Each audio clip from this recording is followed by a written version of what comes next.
জাকাতের গুরুত্ব ফজিলত, যাদের উপর জাকাত ফরজ, এই বিষয়ের উপর আলোচনা হবে। আল্লাহ রাব্বুল আলামিন আমাদেরকে বোঝার আমল করার আল্লাহ তৌফিক দান করুন, আমিন। আল্লাহ রাব্বুল আলামিন কোরআন হাকিমে আল্লাহ পাক ইরশাদ করেন, বিসমিল্লাহির রহমানির রহিম, قد أفلح المؤمنون الذين هم في صلاتهم خاشعون والذين هم عن اللغو معرضون والذين هم للزكاة فاعلون। আল্লাহ রাব্বুল আলামিন ইরশাদ ফরমাচ্ছেন, قد أفلح المؤمنون, অবশ্যই মুমিনরা সফল। الذين هم في صلاتهم خاشعون, যারা নিজেদের নামাজে খৌফে এলাহি মাধ্যমে নামাজ আদায় করে, খশিয়াতিল্লাহ নামাজের মধ্যে থাকে, অত্যন্ত বিনয় নম্র তার সাথে বিনয়ের সাথে খৌফে এলাহি নিয়ে যারা নামাজ আদায় করে। ওয়াল্লাযীনা হুম আনিল লাগবে মুরিদুন, এবং যারা অনর্থক কথাবার্তা থেকে, অর্থবিহীন কথা, অর্থহীন কাজ থেকে যারা বেঁচে থাকে। ওয়াল্লাযীনা হুম লিয-যাকাতি ফাইলুন, এবং যারা যাকাত আদায় করে, যাকাত সম্পাদন করে, যাকাত পরিপূর্ণভাবে যাকাত আদায় করে। আল্লাহ রাব্বুল আলামিন বলেন, কদ আফলাহা, অবশ্যই তারা সফল। সবাই বলুন আলহামদুলিল্লাহ। মুমিনরা অবশ্যই সফল যদি মুমিনদের কাছে এই সমস্ত মুমিনের গুণাবলী, যেগুলা আবশ্যক গুণাবলী আছে, সেগুলা যদি মুমিনের কাছে থাকে। তার মধ্যে এই আয়াতে কারিমার মধ্যে তিনটি গুণের কথা আল্লাহ পাক উল্লেখ করেছেন। একটা হচ্ছে আল্লাহর ভয়ের সাথে নামাজ আদায় করা, খৌফ এলাহি নিয়ে নামাজ আদায় করা। দ্বিতীয় নম্বর হচ্ছে লাগভ এবং এই ধরনের কাজ থেকে, অনর্থক কথা, অনর্থক কাজ থেকে বেঁচে থাকা। তৃতীয় নম্বর হচ্ছে যাকাত যারা আদায় করে, যারা যাকাত আদায় করে। এই আয়াতে করিমার আলোকে তিন গুণ যাদের কাছে আছে, আল্লাহ রাব্বুল আলামিন বললেন, কদ আফলাহা, অবশ্যই তারা সফল। সবাই বলুন আলহামদুলিল্লাহ। এই মৌলিক গুণগুলি না থাকলে অন্যান্য কাজ করলেও সফল হতে পারবে না। মৌলিক গুণগুলি না থাকলে অন্যান্য নফল দিয়েও সফল হতে পারবে না। যে ভিত্তি মূল জিনিসগুলি সেগুলা থাকতে হবে, সেগুলোর সাথে নওয়াফিল ইবাদত বন্দেগী করলে তখন বান্দা আল্লাহর মুকাররব হতে পারবে। আল্লাহ বুঝার তৌফিক দান করুন, আমিন। আল্লাহ রাব্বুল আলামিন কোরআনে হাকিমে আরো ইরশাদ করেন, ওয়াফি আমওয়ালিহিম হাক্কুন লিস-সাইল ওয়াল মাহরুম।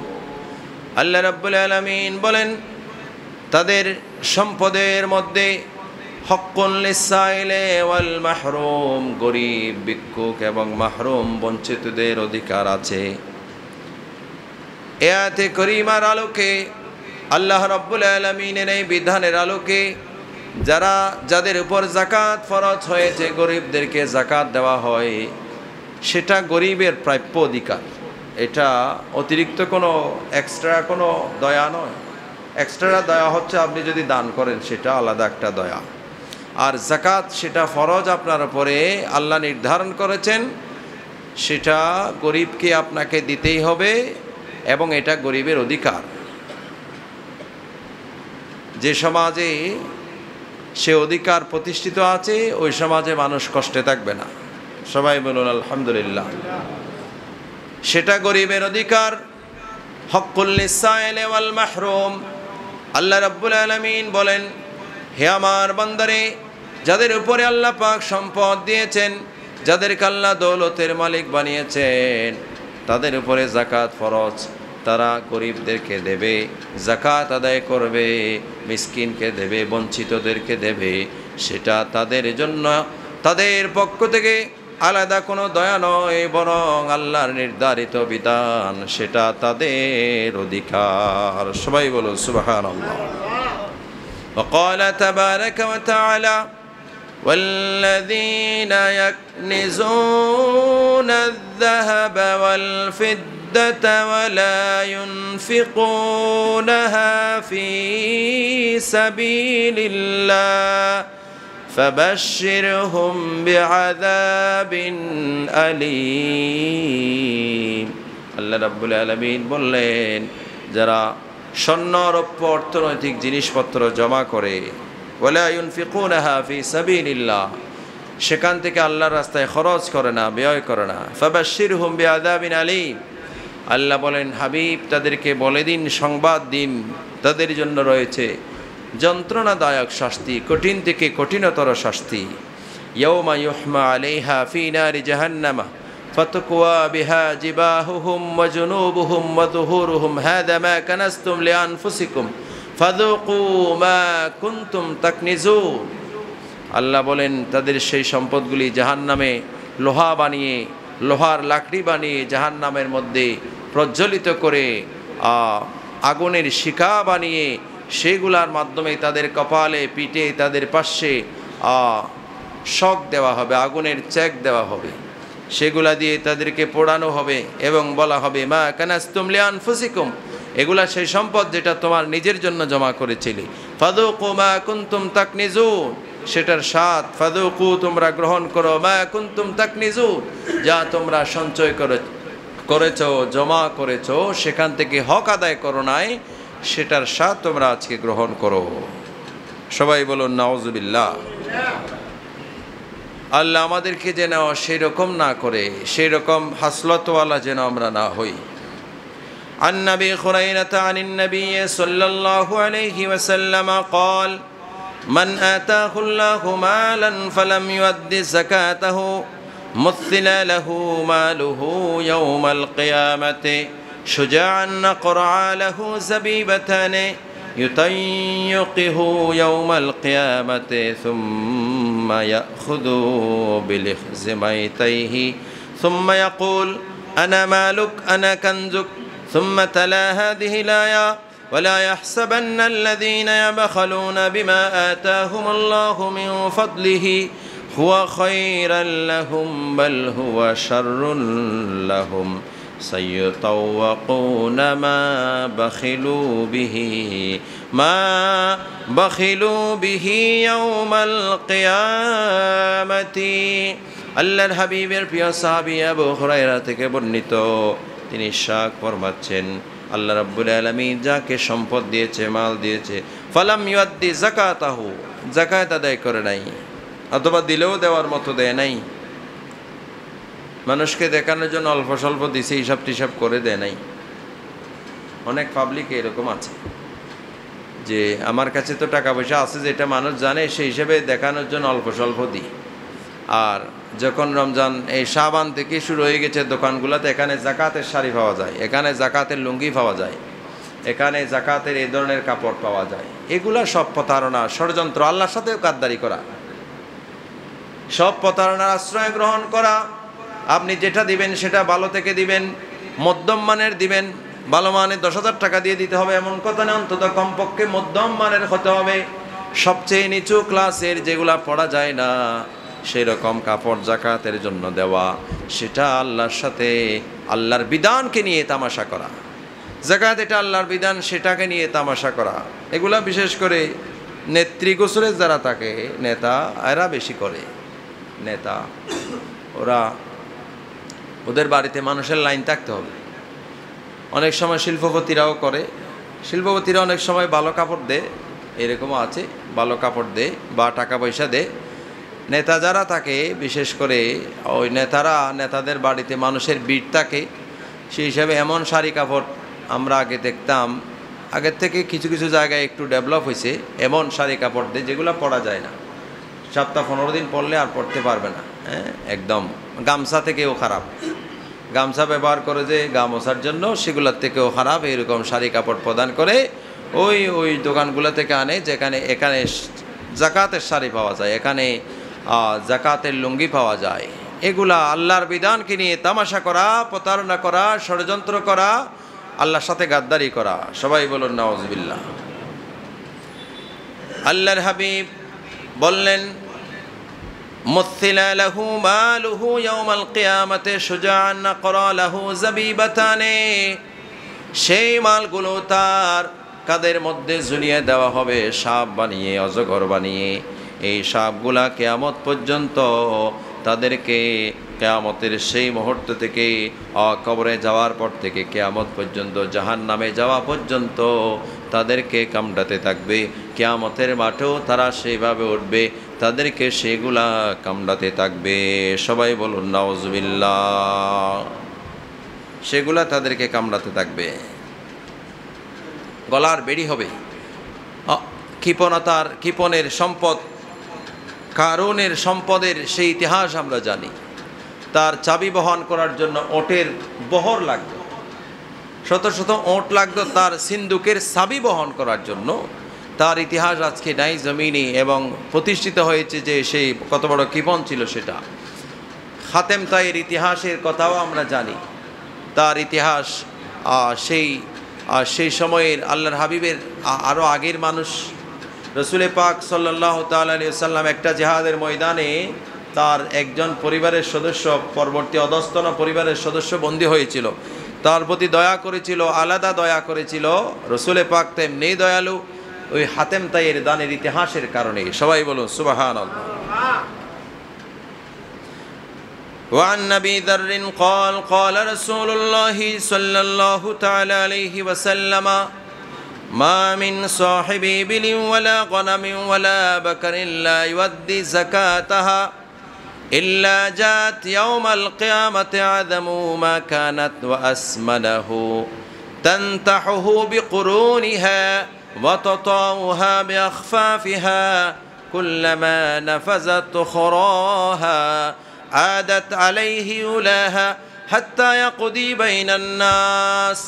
আল্লাহর হাবিবের প্রিয় সাহাবী হযরতে আবু যর থেকে বর্ণিত, তিনি বলেন, যাদের কাছে ওট আছে, দুম্বা আছে, বেড়া আছে, ছাগলের পাল আছে, গরু আছে, খামার আছে, এই ধরনের জিনিসপত্র আছে, সেইগুলা থেকে কখনো জাকাত দেওয়া হয় নাই। জাকাতের কোনো হিসাব কিতাব করা হয় নাই, জাকাত দেওয়া হয় নাই। কিয়ামতের মাঠে ইল্লা জাত ইয়াউমাল কিয়ামাতে আদামা মা কানাত ওয়া আসমানাহু তানতাহুহু বিকুরুনিহা ওয়া তাতাউহা বিআখফাফিহা। কিয়ামতের মাঠে সেইগুলি তাদের এখান থেকেও বড় বড় গরু হয়ে, বড় বড় উট হয়ে, বিশাল বিশাল ছাগল, দুম্বা, বেড়া হয়ে তাদের শিং দিয়ে, তাদের পা দিয়ে ওই তাদের মালিকদেরকে পদদলিত করবে, শিং দিয়ে তাদের মালিকদেরকে মারতে থাকবে। সবাই বলুন নাউজুবিল্লাহ। প্রত্যেক কিছু জাকাত আছে, শুধু নিজের ব্যবহৃত জিনিস ছাড়া। সব কিছুতেই জাকাত দিতে হবে। নিজের ব্যবহৃত জিনিস ছাড়া অন্য সব কিছুতেই, আপনি গরুর ব্যবসা করেন, ছাগল পালেন, আর কিছু করেন, ধান চাষ করেন, সেখানেও জাকাত আছে, ওসর আছে।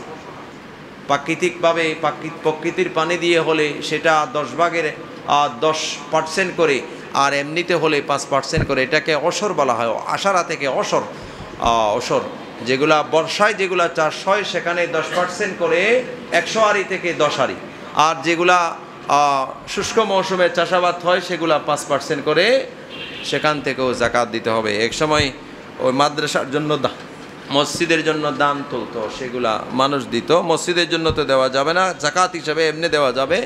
মাদ্রাসা তিমখানার জন্য দিত এক সময়। এখন আর এগুলা তোলাতুলি আগের থেকে একটু কমে গেছে, আধুনিক হয়ে গেছি আমরা, একটু ডেভেলপ হয়েছে আমাদের অবস্থা, সেই হিসাবে এখন এগুলা কম।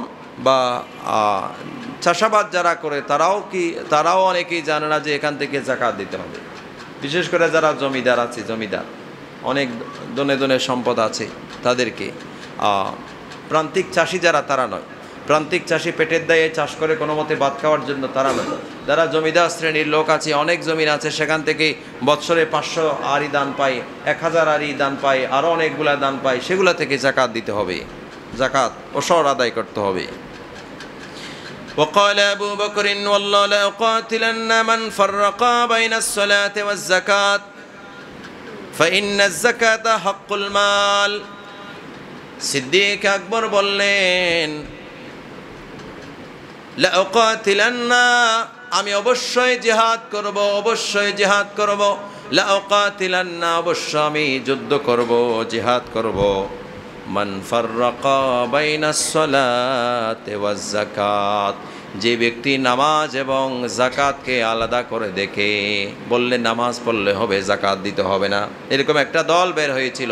আল্লাহর হাবিবের ওফাতের পরে সিদ্দিক আকবরের সময় যাকাত অস্বীকারী সিদ্দিক আকবর তাদেরকে দমন করেছেন এবং বলেছেন লাউকাতিলান্না, অবশ্যই আমি যুদ্ধ করব তাদের সাথে, যারা মান ফাররাকা বাইনাস সালাতি ওয়াজ যাকাত, যাকাত এবং নামাজের মধ্যে পার্থক্য করে, নামাজ পড়লে হবে, যাকাত দিতে হবে না, এই ধরনের আকীদা যারা পোষণ করে, এই ধরনের যারা করে, আমি তাদের বিরুদ্ধে যুদ্ধ করব, জিহাদ করব। আল্লাহর হাবিব বললেন সমাজে যখন অশ্লীলতা বেড়ে যাবে, লাম ইয়াযহারিল ফাহিশা ফি কওমিন কাত্তুন হাত্তা ইউলিনু বিহা ইল্লা ফাশা ফীহিমুত তাউনা ওয়াল আওজাউ আল্লাতী লাম তাকুন মাদাত ফি আসলাফিহিম আল্লাযীনা বাদাউ ওয়া লাম ইয়ানকুসুল মিকয়াল ওয়াল মিজান ইল্লা উখিযু বিস-সিনিনা ওয়া শিদ্দাতিল মাউনা ওয়া জাওরিস সুলতানি আলাইহিম ওয়া লাম ইয়ামনাউ যাকাতা আমওয়ালিহিম ইল্লা মুনিউল কাতরা মিনাস সামা ওয়ালাউলাল বাহাইমু লাম ইউমতিরু। আল্লাহর হাবিব বললেন ততক্ষণ পর্যন্ত রোগ আসবে না, বড় বড় মহামারী আসবে না, যতক্ষণ সমাজে অশ্লীলতার প্রসার ঘটবে না। অশ্লীলতা বেহায়াপনার প্রসার যখন ঘটবে, তখন সেই সমাজে এক এক সময় সেই দেশে আর সেই পৃথিবীতে এক এক সময় করোনার মতো এক এক ধরনের মহামারী আসবে। যখন ওজনে কম দেওয়া হবে, ব্যবসায়ীরা প্রতারক হবে, ব্যবসায়ীরা মজুদদার হবে, মানুষকে কষ্ট দেবে, ওই সমাজে আল্লাহ একের পর এক জালেম বাদশা নিযুক্ত করবে। প্রশাসনের লোকেরা, ক্ষমতায় যারা বসবে, তারা শাসনের নামে শোষণ করবে, জুলুম করবে, আদালত তাদের কাছে থাকবে না, এক এক সময় এক এক ধরনের জালেম অবতীর্ণ হবে। ওয়ালাম ইয়ামনাউ যাকাত আমওয়ালিহিম ইল্লা মুনিউল কাতরা মিনাস সামায়ে, যাকাত যখন মানুষ দিবে না, আল্লাহর রহমতের বৃষ্টি বন্ধ করে দেবে, এক ফোঁটা বৃষ্টির পানিও পড়বে না। কিন্তু কেন পড়তেছে? যাকাত দিচ্ছে না, যে এরকম অনেক মানুষ আছে, তারপরেও বৃষ্টি হয় কেন? ওয়ালাউলাল বাহাইমু লাম ইউমতিরু, এখানে অন্যান্য প্রাণী আছে, পশু আছে, গরু আছে, ছাগল আছে, শিশু বাচ্চা আছে, তাদের উসিলায় বৃষ্টি পড়ে, না হলে আমরা যে অপরাধ করি, এই অপরাধ আল্লাহ টোটালি বৃষ্টি বন্ধ করে দিত। সমাজে দেশে যে রকম অপরাধ হচ্ছে নিয়মিত, আপনি চোখ বুলালেই দেখবেন অপরাধ আর অপরাধ, অপরাধ আর অপরাধ, জুলুম, অপরাধ বন্ধ নাই, সবসময় চলমান আছে। যেরকম হচ্ছে, আল্লাহ টোটালি রহমত বন্ধ করে দিত যদি শিশুরা না থাকতো, পশু না থাকতো, গাছপালা তরুলতা এগুলা না থাকতো, আল্লাহর অন্য মখলুকের কারণে আমরাও বেঁচে যাচ্ছি। মান আদ্দা যাকাতা মালিহি ফাকাদ যাহাবা আনহু শাররুহু, আল্লাহর হাবিব বললেন বান্দা তুমি যখন উম্মত তুমি যখন যাকাত প্রদান করবে, তুমি যখন যাকাত প্রদান করবে, রব্বুল আলামিন তোমার মাল থেকে, সম্পদ থেকে শরারিয়ত থাকলে সেগুলো আল্লাহ দূর করে দিবে, মালকে আল্লাহ পবিত্র করে দিবে। সবাই বলো সুবহানাল্লাহ। যাকাত 2.5% করে, 100 টাকায় 2.5 টাকা, 1000 টাকায় 25 টাকা, 1 লাখ টাকায় 2,500 টাকা, 2,500 টাকা। আল্লাহ দিয়েছেন আমাকে 100 টাকা, যার যা আছে এগুলো আল্লাহ দিয়েছে না, এটাকে আমরা বিশ্বাস করি? ব্যাগুণ নহর বিশ্বাস না করি ভালো। যার যা আছে এগুলো আল্লাহ দিয়েছেন আমাদেরকে, আল্লাহ দিয়েছেন। বলে যে আমি তো কামাই করছি, কামাই করার শক্তিটাকে দিয়েছে, আমি কলম দিয়ে কামাইছি, এই মেধাটাকে দিয়েছে, আমি ওয়াজ করতেছি, এই মেধাটাকে দিয়েছে, সব কিছু আল্লাহ দিয়েছে। যার যা আছে সব আল্লাহ দিয়েছে, যার যা আছে সব আল্লাহ দিয়েছে। আল্লাহ দিয়েছেন 100 টাকা, আল্লাহ চেয়েছেন 2.5 টাকা। আমরা কত বড় কৃপণ, যিনি 100 টাকা আমাকে দিয়েছেন তার 2.5 টাকার আবদার আমি রাখি নাই। সবাই বলুন নাউজুবিল্লাহ। দিয়েছেন যিনি আমাকে 100 টাকা, চেয়েছেন মাত্র 2.5 টাকা। এই 2.5 টাকার হুকুম আমি পালন করি নাই। যে আল্লাহ আমাকে 100 টাকা দিয়েছে, যে আল্লাহ আমাকে 1 কোটি টাকা দিয়েছে, 2.5 লাখ টাকা আমি দেওয়ার সেই মন মানসিকতা আমার কাছে নাই। সবাই বলুন নাউজুবিল্লাহ। কত বড় কৃপণ আমি, কত বড় বখিল আমরা, কত বড় নাফরমান আমরা। যদি আমরা নিজেকে মুমিন দাবি করি, বিশ্বাসী বান্দা দাবি করি, আমার কাছে আমিও আল্লাহর, আমার কাছে যা আছে সেগুলোও আল্লাহর। আল্লাহ বললেন ইন্নাল্লাহা আশতারা মিনাল মুমিনিনা আনফুসাহুম ওয়া আমওয়ালাহুম বিআন্না লাহুমুল জান্নাহ। আমি মুমিনদের থেকে ক্রয় করেছি জানকে, মালকে জান্নাতের বিনিময়ে। সবাই বলুন সুবহানাল্লাহ। জান্নাতের বিনিময়ে ইমানদারের জান ক্রয় করেছি। আল্লাহ কখনো জান চাইলে, প্রাণ চাইলে প্রাণও দিয়ে দিতে হবে। বদরে সাহাবায়ে কেরাম দিয়েছেন, উহুদে দিয়েছেন, খন্দকে দিয়েছেন, তাবুকে দিয়েছেন, কারবালার ময়দানে দিয়েছেন, প্রত্যেক জিহাদের ময়দানে সাহাবায়ে কেরাম দিয়েছেন। সবাই বলুন সুবহানাল্লাহ। আবার এখন যেগুলা মরামরি হচ্ছে এগুলোর সাথে ওগুলা তুলনা করিয়েন না। এখনের মরামরি এগুলাতে বেজার আছে, কথা বুঝেন নাই? এগুলার সাথে ওগুলার তুলনা নাই। এইরকম সমস্ত জিহাদের ময়দানগুলিতে সাহাবায়ে কেরাম প্রাণ বিসর্জন দিয়েছেন, প্রাণ দিয়ে দিয়েছেন, প্রাণ দিয়েছেন। আল্লাহ চেয়েছেন দিয়েছেন, জানও দিয়েছেন, মালও দিয়েছেন, নিজের কাছে যা আছে সব নিয়ে গেছেন। আর আমরা ঠিকমতো যাকাতও আদায় করছি না। আমার পাশে আমার ভাই অসুস্থ মরে যাচ্ছে, আমি 5 টাকা তারে দিচ্ছি না। সুদি করে ডাক্তার দেখাতে হচ্ছে, সুদি করে মেডিকেলে আসতে হচ্ছে। এরকম বহু পরিবার আছে না? সুদের টাকা নিয়ে ডাক্তারের কাছে আসতে হয়, সুদের টাকা নিয়ে কন্যা বিয়ে দিতে হয়। অথচ আত্মীয় স্বজনের মধ্যে অনেক ধনীরা আছে, আত্মীয় স্বজন। এই জন্য যাকাত দেওয়ার ক্ষেত্রে আত্মীয়ের মধ্যে কে গরিব আছে আগে তারে দিতে হবে। সাইন টিভিত গল্লা নিদ্দুন, টিভিত হদুন জাকাত কজুদ্দুন আছে না, টিভিত গল্লা দিলে জাকাতই না দেয় না। টিভিত ঢুকাই দেবেন না জাকাত। আপনার আত্মীয় স্বজনের সিলসিলা আপনি মেনশন করবেন, তালিকা করবেন, সেখানে কে গরিব আছে তাদেরকে যাকাতের টাকা দিবেন। প্রতিবেশীর মধ্যে কে গরিব আছে আপনি চেনা জানা প্রতিবেশের মধ্যে কে গরিব আছে যাকাত খাওয়ার উপযুক্ত আছে তাদেরকে যাকাত দিবেন। অনির্দিষ্ট মাদ্রাসা এতিমখানা যেখানে আছে আপনার জানাশোনা ভালো, সেখানে আপনি যাকাতের টাকা দিবেন। যেখানে সেখানে যাকাতের টাকা দেওয়া যাবে না, যেখানে সেখানে দেওয়া যাবে না। যাকাত কাদের উপরে ফরজ? মুসলিম হওয়া, বালেক হওয়া, ঋণ মুক্ত হওয়া মানি। আবার এই মশালায় অনেকেই মানে প্রতারণার আশ্রয় নেই। আপনার কাছে 10 কোটি টাকার ব্যবসা আছে, লোন আছে 5 কোটি টাকা, লোন আছে 5 কোটি টাকা, লেনদেন আছে, ব্যবসা আছে, আপনার পুঁজি আছে 10 কোটি টাকা। ওই 5 কোটি লোনের টাকা বাদ দিয়ে আর 5 কোটির উপরে যাকাত দিতে হবে। তার মানে লোন আছে মানে আপনি যাকাত দিলেন না, তাহলে আপনি প্রতারণা করলেন। লোনের টাকা বাদ দিয়ে, ঋণের টাকা বাদ দিয়ে বাকি টাকা আপনার যেগুলো আছে সেগুলোর উপর যাকাত দিতে হবে। নেশাব পূর্ণ হওয়া, 7.5 ভরি স্বর্ণ, 52.5 তোলা রূপা। রূপার হিসাব করলে এখন মনে হয় 2000 টাকার কাছাকাছি রূপার ভরি। আগে 1200-1500 টাকা ছিল, বেশির থেকে বেশি 2000 টাকা হবে রূপার ভরি। হ্যাঁ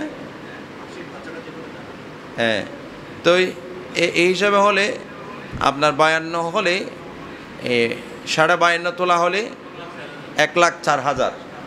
সারা বৎসর খেয়ে দিয়ে রূপার হিসাব করলে 1,04,000-5,000 টাকা আপনার কাছে 1 লাখ টাকা জমা আছে, আপনাকে সেই হিসাবে যাকাত দিতে হবে। 2,500 টাকা রূপার হিসাব করলে 2,500 টাকা যাকাত দিতে হবে। আর স্বর্ণের হিসাব করলে 7.5 ভরির পরিমাণ অনুযায়ী। তো এখানে কিতাবে যেটা আছে বিমা ইয়ানফাউন নাস, যেটা করলে মানুষের উপকার হবে, তো রূপার হিসাব করবেন। যারা মধ্যবিত্ত শ্রেণী আছে আর যাদের কাছে বেশি আছে, বেশির উপরে যা আছে সেগুলো হিসাব করে আপনার 100 কোটি টাকা আছে, 50 কোটি টাকা লোন আছে, আর 50 কোটি টাকার যাকাত দিতে হবে। তারপরে হচ্ছে যে সকল সম্পদে জাকাত দিতে হবে। স্বর্ণ, রৌপ্য, অলংকার পরিধানের জন্য হলেও জাকাত দিতে হবে। স্বর্ণ পরিধানের জন্য, স্বর্ণ বেশিরভাগ তো পরিধানের জন্য কিনে, সেগুলোর উপরে জাকাত দিতে হবে। ব্যবসার উদ্দেশ্যে ক্রয়কৃত আসবাবপত্র, ব্যবসার উদ্দেশ্যে ক্রয়কৃত আসবাবপত্র, ফার্নিচারের দোকানের মালিক যারা, ওই ফার্নিচারগুলোর মূল্য হিসাব করে সেটার উপরে জাকাত দিতে হবে। লোহার মালিক যারা, লোহার দোকান, লোহার যারা ব্যবসা করে, ওখানে যে ওনার পুঁজি আছে সেগুলোর উপর হিসাব করে জাকাত দিতে হবে। পিতল, কাপড়, জুতা, গাড়ি যেগুলো ব্যবসার উদ্দেশ্যে কেনা হয়েছে, বিক্রি করবে বা ব্যবসা করবে, সেটা দিয়ে এই সকল কিছুর উপরে জাকাত দিতে হবে। আর নিজের ব্যবহৃত গাড়ির উপরে জাকাত দিতে হবে না। নিজের ব্যবহৃত থাকার যে ফ্ল্যাট, বাড়ি ইত্যাদি, এগুলার উপরে জাকাত দিতে হবে না। মুদির দোকান বা অন্য কোনো জিনিসের দোকান, যে কোনো দোকান, সেখানে যত মাল আছে সেই মালের উপরে আপনাকে যদি লোন থাকে, লোনটা বাদ দিয়ে বাকি আপনার কত টাকা আছে সেটার উপরে জাকাত দিতে হবে। সেটার উপরে জাকাত আদায় করতে হবে হিসাব করে। বহু মানুষ সমাজে আছে, আমি বহুজনকে চিনি আমার সমাজে, এখানে না, আমার সমাজে বহুজনকে আমি চিনি, আমার আত্মীয় স্বজনের ভিতরে এমন আছে জাকাত দেয় না, হিসাব করে জাকাত দেন। এমনি কিছু দান করে, আত্মীয় স্বজনকে হিসাব করে, রোজা আসলে কিছু দান টান করে হিসাব করে জাকাত দেয় না। কমপ্লিট আপনার সম্পদের হিসাব করে জাকাত যদি আপনি আদায় না করেন, কোটি সিজদা দিলেও আল্লাহর দরবারে আপনি পার হতে পারবেন না। কোন নামাজ আপনাকে পার করাইতে পারবে না এই ফরজ যদি আপনি বাদ দেন। রোজা আপনাকে পার করাবে না যদি এই ফরজ আপনি বাদ দেন। সিদ্দিক আকবর তাদের বিরুদ্ধে যুদ্ধ করেছেন যারা জাকাত দিত না। আর জাকাত না দিয়ে অন্য দান করলেও কোনো কাজ হবে না, হিসাব করে জাকাত দিতে হবে। জাকাত না দিয়ে অন্য কোনো দান করলেও কোনো কাজ হবে না। জাকাতের টাকা যেখানে বিয়ে করতে, অসুস্থ মানুষ চিকিৎসা করতে পারে না, তারা জাকাতের টাকা দিতে পারবে। এরকম বহু অসুস্থ রোগী জায়গায় জায়গায়, এলাকা এলাকা আছে। আমাদের দেশে তো রোগের অভাব নাই, খাবারে ভেজাল, সব কিছুতে ভেজাল, রোগের অভাব নাই। বহু মানুষ বিভিন্ন রোগে কষ্ট পাচ্ছে। আপনার আত্মীয় স্বজনের মধ্যে আপনি ওখানে জাকাতের টাকা বিয়ে করতে পারবেন, ওখানে জাকাতের টাকা, গরিব মানুষের মেয়ে বিয়ে দিতে পারছে না, ওখানে জাকাতের টাকা দিতে পারবেন। এই কাজগুলিতে জাকাতের টাকা দিতে পারবেন, সেখানে জাকাতের টাকা ব্যয় করবেন, সেখানে জাকাতের টাকা দিবেন। আমরা দিই না, হিসাব করি না। বহু মানুষ আছে, হুজুর আমি তো রিটায়ার্ড হয়ে গেছি, আমার 10 লাখ টাকা আছে, আমার 20 লাখ টাকা আছে, এগুলা দিয়ে এভাবে চলে, এগুলা জাকাত দিতে হবে। আকীদা বিশ্বাস নরম হয়ে গেছে, আল্লাহর কাছে তাবাক্কুল নাই। আপনার একটা রোগ হলে 50 লাখ টাকা খরচ হয়ে গেছে, তখন কি হবে? এই জাকাতের উসিলায় আল্লাহ আপনাকে বিমার থেকে বাঁচাবে, বিপদ থেকে বাঁচাবে। আল্লাহ কত ক্ষতি থেকে আল্লাহকে আপনাকে জলে স্থলে মাল আপনার নষ্ট হবে না যদি ঠিকমতো জাকাত আদায় করেন। সুবহানাল্লাহ। জাহাজ ডুববে না, যারা জাহাজের ব্যবসা করে সেগুলোতেও জাকাত দিতে হবে। জাহাজ ডুববে না যদি সেটার হিসাব করে জাকাত দেওয়া হয়। আল্লাহ আপনার মালের নিরাপত্তা নিশ্চিত করবে যদি সেই মালগুলির উপরে আপনি পরিপূর্ণ হিসাব করে জাকাত আপনি দিয়েছেন। আল্লাহর কুদরতের নিরাপত্তা আপনার মালের উপরে দিবে। আগুন ধরে বিভিন্ন জায়গায়, আগুন ধরে মার্কেট জ্বলে যায়, বিভিন্ন কিছু জ্বলে যায়, পানিতে সাগরে জাহাজ ডুবে যায়। এখানেও জাকাত না দেওয়ার কিছু কারণ থাকতে পারে। আল্লাহ রাব্বুল আলামিন যিনি যে অবস্থানে আছে, যার যার হিসাব অনুযায়ী হিসাব করে, আলেম থেকে আইডিয়া নিয়ে কিভাবে আপনি হিসাব করবেন, সেই হিসাব অনুযায়ী আপনাকে অবশ্যই জাকাত আদায় করতে হবে। জাকাত না দিলে আপনি এমনি মেজবান দিয়েছেন মায়ের জন্য সারা বছরে 10 লাখ টাকা খরচ করে, এটা জাকাত হিসাব হবে না। এটার জন্য আপনাকে জাকাত মাফ করবে না। বা আরেকটা কিছু করছেন এই ধরনের, এগুলা দিয়ে জাকাত আপনাকে মাফ করবে না। এগুলা আলাদা জাকাত, আপনাকে এটা ফরজ, এটা আপনাকে আদায় করতে হবে। আল্লাহ করার তৌফিক দান করুন, আমিন। এবং দান যেগুলা উপার্জনও হালাল হতে হবে, জাকাত দান এগুলাও হালাল হতে হবে। উপার্জন হারামের হলে তাহলে সেখানে আর জাকাত দিলেও কবুল হবে না, না দিলেও কবুল হবে না। উপার্জনও হালাল হতে হবে। আপনি মানুষের উপর জুলুম করে, বিভিন্ন কিছু প্রতারণা করে টাকা পয়সা উপার্জন করলে, এখান থেকে দান করলে সেগুলো আল্লাহ নিবে না, সেগুলো আল্লাহর দরবারে কবুল হবে না। হারাম থেকে এই মসজিদকে স্বর্ণ দিয়ে মোড়াই দিলেও কোনো কাজ হবে না। হারাম টাকা দিয়ে একটা মসজিদ বেঁধে দিলেন, একদম গোল্ডেন দিয়ে, সবগুলা গোল্ড দিছে না, কোনো কাজ হবে না, কোনো কাজ হবে না। হারাম আল্লাহ নিবে না। লা ইয়াতাকাব্বালুল্লাহ ইল্লা তাইয়্যিব, আল্লাহ তৈয়ব ছাড়া নেবে না। আল্লাহ তৈয়ব ছাড়া নেবে না। যার আগাগোড়া পবিত্র, যার আগাগোড়া পবিত্র মাল, এইরকম ছাড়া আল্লাহ নেবে না। আল্লাহ এগুলোর মোহতাজ নয় একটারও। সুতরাং আমাদেরকে উপার্জনেও অত্যন্ত সতর্ক থাকতে হবে। এখন জায়গায় জায়গায় এত ঠকানোর মানুষ আছে, আমরাও মাঝে মধ্যে বিভিন্ন কাজ করতে যেয়ে ঠকে যাই।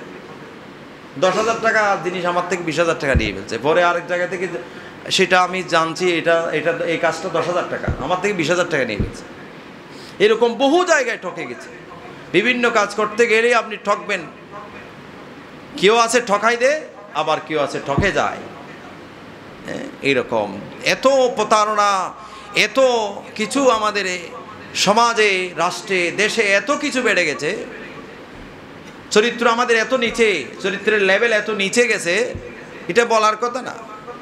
সুতরাং আল্লাহ রাব্বুল আলামিন এর ভিতরে আপনি আবর্জনা পরিষ্কার না করে,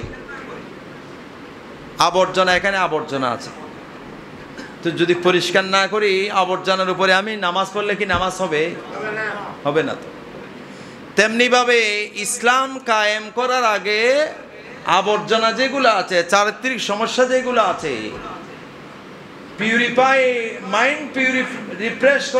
পিউরিফাই করার যে জিনিসগুলো আছে, এইগুলো আগে করতে হবে। রসুলে পাক এটাই করেছেন আগে, সাহাবায়ে কেরাম সেটা আগে করেছে। এগুলা না করলে আবর্জনার উপরে আপনি ইসলাম এনে ব্যানার একটা ফেলাই দিলে ইসলাম কায়েম হবে না। আমাদের চরিত্রের লেভেল বহু নিচে গেছে। মসজিদ থেকে এখনো জুতা চুরি হয়, সিজদার সামনে জুতা রাখতে হয়। এই হলো আমাদের চরিত্রের অবস্থা। আমি জুতা নিয়ে একদিন পরে একটা বাসায় গেছি, এখানে সিটি স্কুলের এখানে দরজার থেকে আমার জুতাগুলো নিয়ে গেছে, এর একদিন আগে নিয়েছি এটা আমি। এই অবস্থা আমাদের চরিত্রের, এই অবস্থা আমরা আছি। সুতরাং আল্লাহ রাব্বুল আলামিন দাঙ্গা হাঙ্গামা, আপনার চতুর্দিকে কেউ কোনো জায়গায় নিরাপদ নয়, এই সিলসিলা চলমান আসতেছে। যে এখন হচ্ছে তা নয়, অনেক আগে থেকে এটা চালু হয়েছে। কেন আমি আরেকজন মানুষকে অ্যাটাক করব, কাউকে আমি আঘাত করব? অপরাধ যারা ক্রাইম করবে, ক্রিমিনাল যারা, তাদেরকে বিচারের সম্মুখীন হতে হবে, বিচার করবে, আদালত করবে। আমি কেন তাকে মারব? আমি কেন তাকে অ্যাটাক করব? আল্লাহ রাব্বুল আলামিন আমাদেরকে বুঝার, আমল করার, আমাদের ক্যারেক্টার, চরিত্রের লেভেল যেন সুন্দর হয়, আল্লাহ তৌফিক দান করুন, আমিন। আমাদের হক যেন আমরা আদায় করতে পারি, মাহে রমজানুল করিমের প্রস্তুতি যেন আমরা নিতে পারি, আল্লাহ সবাইকে তৌফিক দান করুন, আমিন। ওয়া আখির দাওয়ানা।